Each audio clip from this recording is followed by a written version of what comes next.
Up until now, climate change has mostly been a story about challenges. Challenges to our communities, challenges to our economies, and challenges to the natural environment that sustains life on Earth.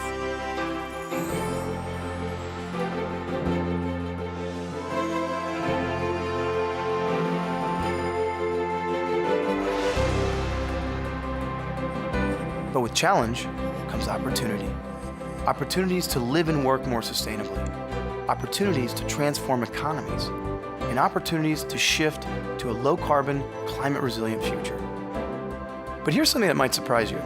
Action on climate change is not some far-off event. There is an enormous groundswell of action already underway to fight climate change. It's happening right now, all over the world. That's why climate change is also a story about hope.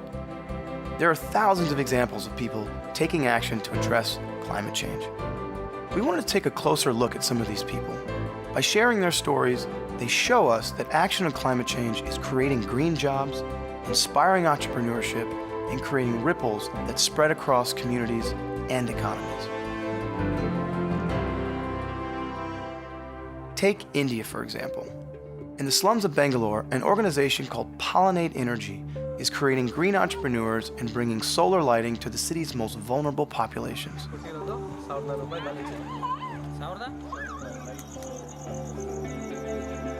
At Pollinate Energy, we're a social business that improves the lives of India's urban poor. We do this by providing them with access to clean energy technologies. In India, there's around 390 million people who don't have access to electricity, and we found that a lot of these people were living in non-permanent urban settlements with about 5 people in each tent, the size of your dining room table, and a perfect candidate for something like a solar lantern. 70-80 ರೂಪಾಯಿಗೆ litre ಅದು ತಂದು ಉರಿಬೇಕು. ಅದನ್ನು ಈಗೇನು ಒಲೆ ಕತ್ತಲಾಗಿ ಇಷ್ಟು ಹಾಕ್ಬೇಕು. ಕತ್ತಲ್ದಾಗ ಕಣ್ಣು ಕಾಣಲ್ಲ. ಈಗ ಇದು ಬೆಳಕಾಗಿಬಿಟ್ಟದು. ಸ್ವಲ್ಪ ಉಳಿತಾಯನೇ. ಮಕ್ಕಳೆಲ್ಲ ಬರಿತಾರೆ, ಓದ್ತಾರೆ ಬೆಳಕಿಗೆ. ನಾವು ಅಡುಗೆಲ್ಲ ಚೆನ್ನಾಗಿ ಮಾಡ್ತೀವಿ. Here in Bangalore, we have a network of micro-entrepreneurs, which we call pollinators. They're from the areas around the communities. They speak the local language. They spend time with the communities explaining the products so that they can understand them. And then they provide them with a payment plan so they can pay the system, which costs $30 off over 5 weeks. The way that they keep track of this is through a mobile phone app. On top of the fact that they have a job and they can earn money, a big benefit is the fact that they now have a community and a sense of belonging. ಒಂಥರ ಈ ಸಮಾಜ ಸೇವೆ ಮಾಡ್ದಂಗೆ ಆಗೋಗಿದೆ ಈ ಕೆಲಸ ನನಗೆ. ಹಾಗಾಗಿ ನನಗೆ ತುಂಬ ಖುಷಿಯಾಗಿದೆ, ಹ್ಯಾಪಿಯಾಗಿದೆ. ಅವ್ರ ಸಂತೋಷದಿಂದ ನಾನು ತೃಪ್ತಿ ಪಡ್ತಾ ಇದ್ದೀನಿ. ಅವ್ರು ಖುಷಿ ಪಟ್ಟರೆ ನಾನು ಖುಷಿ ಪಡ್ತಾ ಇದ್ದೀನಿ. So in India, there's around 390 million people who don't have access to electricity. And the aim is over the next 10 years to try to get to the 53 cities in India with more than 1 million people. ಮೊದಲೇನು ಬದುಕು ಕತ್ತಲ್ದಾಗ ಹಂಗೆ ನಾವು ಹಂಗೆ ಮಾಡ್ಕೊಂಡು ಹೊಂಟೋಗಿವಿ. ಈಗ ಇದು ಬಂದ್ಮ್ಯಾಗ ಬೆಳಕಾಗಿ ಎಲ್ಲ ಚೆನ್ನಾಗಿ.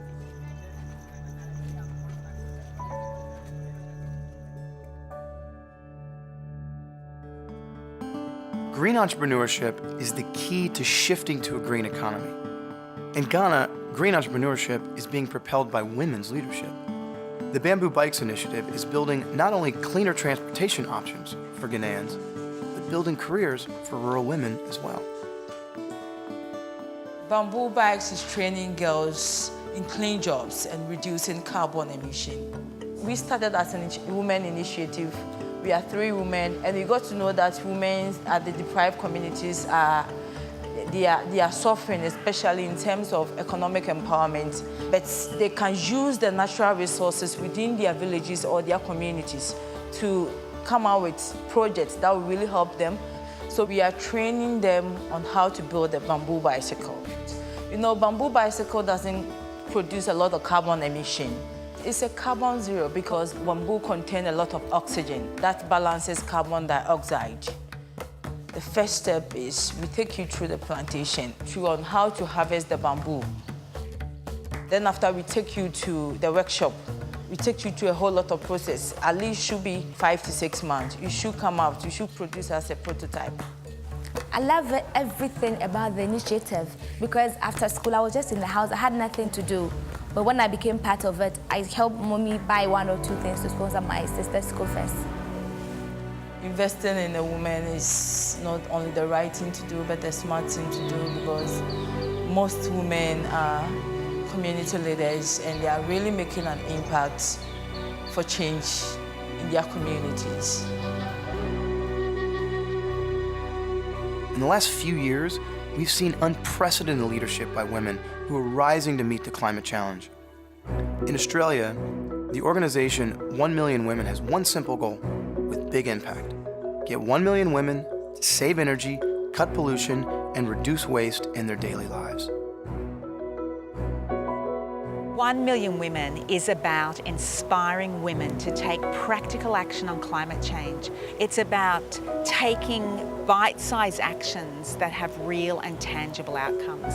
We focus on the things that we do in our daily life: food, fashion, shopping, travel, home energy, to cut waste, to cut pollution, and to save money at the same time. We focus on women that by global standards live very privileged lives in wealthy countries. We do events. We have a really big social media program. And we're sharing stories, we're sharing experiences, and then you know that you're not alone. And the website is a wonderful way to do it, and Facebook, because it can literally be the women of the world doing this. And that's really powerful when you know that you are part of a much bigger movement for change. We talk about things like how we're driving less, how we are managing our transportation so that we are able to drive less, how we're aware of the pressure to consume and trying to reduce the impact of that pressure to consume. Things like shopping local and in season, so you can actually use your money more wisely. So all of us have a choice when we have a $20 bill in our hands that we can actually choose to use that money for the good of the planet, or we can choose to harm the planet. And it is not that difficult a choice. Our philosophy is to act in your own life and try to rise above politics to just get on with it. And action on climate change needs to happen from absolutely every level. Yes, it needs to happen from governments down, but it needs to happen from grassroots up, and it needs to happen all at the same time. Sustainable progress is best achieved when local communities are directly involved in the decision-making process. In Bangladesh, ActionAid is leading an initiative that solves climate-related problems from the ground up. Lalua is a village which is extremely vulnerable, being located in the southern delta. And this area is very dependent on rice cultivation, and that was being threatened. The community-based adaptation project was led by the women in the communities. জলবায়ুর পরিবর্তনের ফলে আমাদের এলাকায় বৃষ্টি সমস্যা, যেমন বৃষ্টির সময় মতন হয় না। They have to address erosion, they have to address salinity, and they have to address the frequent floods and cyclones. গণগবেষণা ঘরে বসে আমরা নারীরা বসে আলোচনা করি যে আমাদের এলাকায় কী সমস্যা হইতেছে। অগ্রগতি করার ফলে এগুলো আমরা সমাধানের চেষ্টা করি যে কোথায় গেলে এগুলো সমাধান পাবো।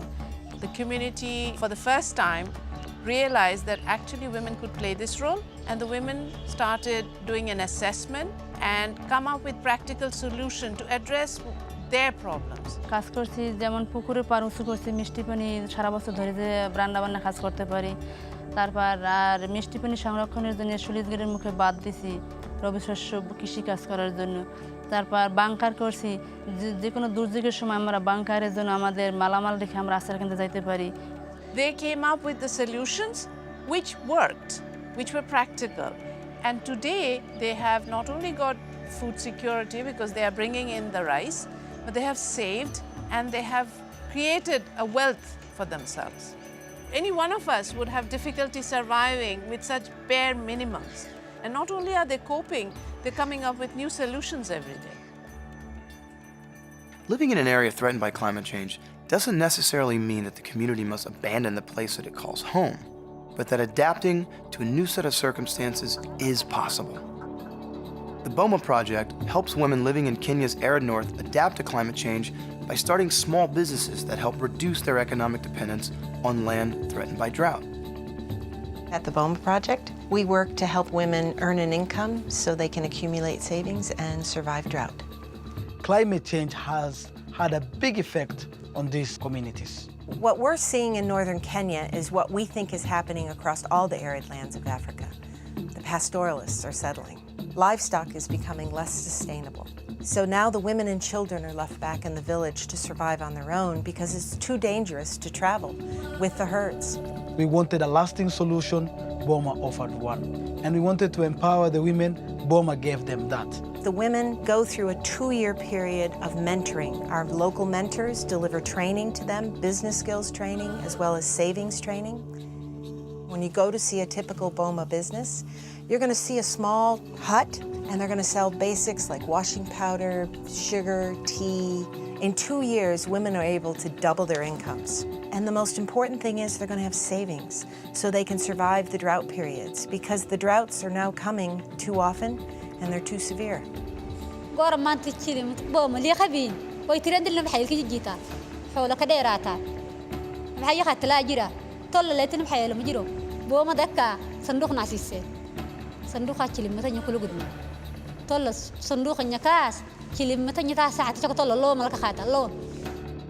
And that's the whole goal of this program. We're graduating women from extreme poverty so that they can better withstand the shocks like climate change.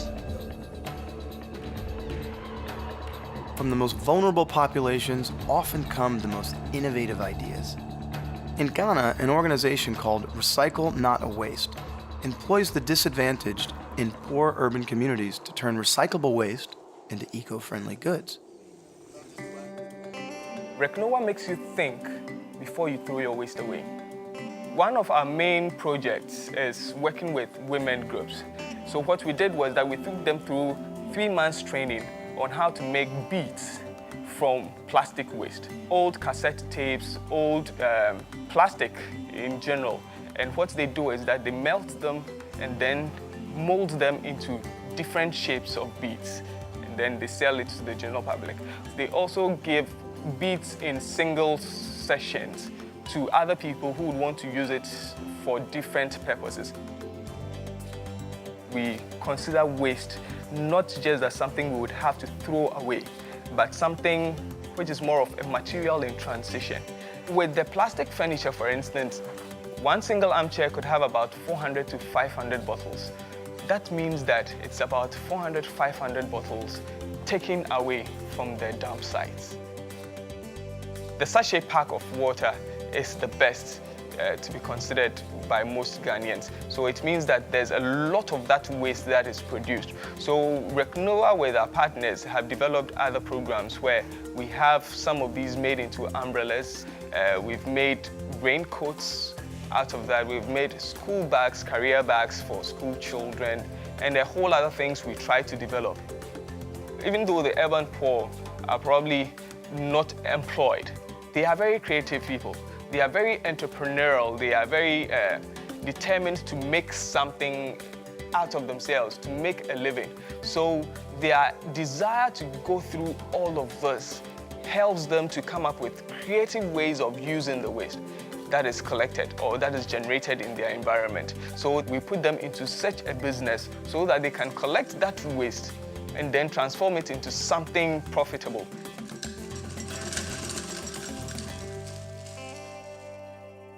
Taking action on climate change involves all aspects of our lives, especially how we use energy in our homes. Governments, too, have a role to play in residential energy use. In Mexico, the government has partnered with international development banks to encourage housing developers to build homes designed to decrease our carbon footprint before we even step out the door. In the case of EcoCasa, we found, together with our partners, that the best way was to offer concessional bridge loans to developers that have a housing project that meets a certain level of emission reductions. The case of Mexico is particularly relevant because we can see these innovations happening in low-income housing. Estamos participando con 1,000 casas. 750 en Héroes Capellanía y 250 en Héroes Monterrey. Nosotros nos hemos dado cuenta que no está peleada la sustentabilidad con el precio y con el dotar de una mejor vivienda a la población. Es una ecuación que se puede combinar muy bien. Desde hace poco más de 5 o 6 años hemos estado trabajando con calentadores solares, con reducción de agua, con reducción de calor en las casas, el aislamiento térmico, el tipo de acabados que le ponemos, las medidas adicionales en temas de sustentabilidad. Decidimos comprar esta casa por cómo está hecha, ¿verdad? Y por la comodidad que nos ofrece. El ahorro energético es importante para nuestra economía, sobre todo. Pues ya no tenemos la necesidad de comprar algún aire acondicionado o otra cosa, ¿verdad? Para sentirnos más cómodos. Y ahora pagamos una cuarta parte de electricidad. Nosotros sentimos que en el momento que esto se masifique y que podamos hacerlo de manera total para todas las viviendas que se desarrollan en nuestro país, definitivamente habrá menos emisiones y todo esto mejorará. Y esto se va a poder replicar. Estoy totalmente convencido. Changing how an industry does business can be a daunting task, but EcoCasa shows it can be done. In the Philippines, the Sustainable Energy Finance Program is teaching banks the ins and outs of clean energy to encourage them to lend to sustainability projects. Sustainable energy finance is all about teaching banks about energy efficiency and renewable energy. There's still an apprehension of catering to these sustainable energy technologies, especially on energy efficiency and renewable energy. Lending without the SEF is kind of difficult for us, for the banks in general, because we don't have the technical knowledge, technical expertise to handle these kind of situations. In the case of Star Mall here, it's a chiller project. We are not familiar with what kind of air conditioning units to use, what kind of power savings there will be. So that's where the invaluable support of the IFC people comes into play. The project is completed and is realizing close to $70,000 a month in energy savings. Excel Farm is a piggery where pig manure is used to generate electricity through biomass energy.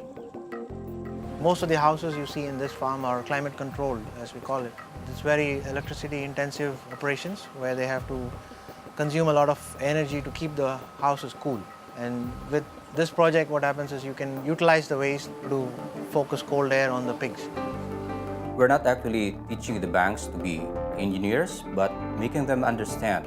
By helping their clients improve their energy costs, this product will actually help them increase their loan portfolio and acquire new business as well.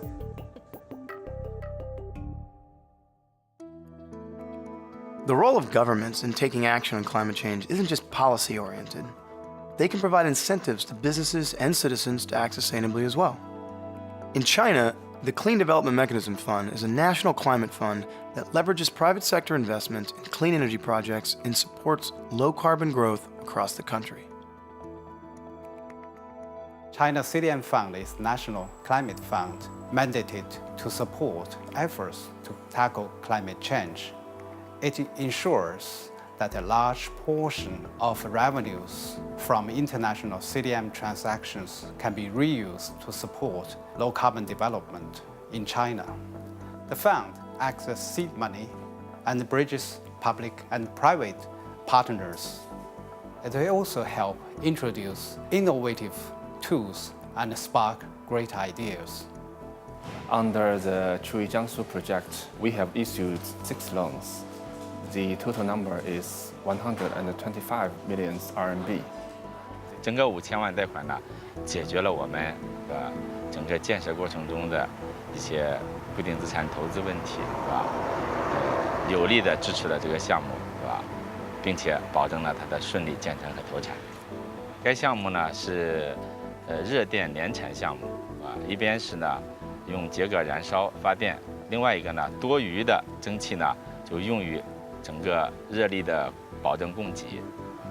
每年呢就消耗的秸秆和农村的废弃物是20万吨，二氧化碳的减排量是21万吨，一个是解决了这个秸秆的焚烧问题，保证了环境；第二个呢，就是有力的促进了这个农民的额外的收入，第三个来讲呢，就是在农民给我们企业之间的这个合作方面创造了新的模式。俺这是这今儿个来是有60多户农民合到一块儿来用过来，总体来说每个季节呢都能够收入就是18000块钱。现在咱这农村呢，咱这生活水平越来越高，吃的也好了，穿的也好了，住的也好了，所以俺老百姓心里可高兴。All these stories feature different people and different circumstances. But they all share the same goal, to build a low-carbon, climate-resilient future. They show that action on climate change is happening on the ground, in communities, large and small, all over the world. Most importantly, they show that there is momentum for change. Change for good.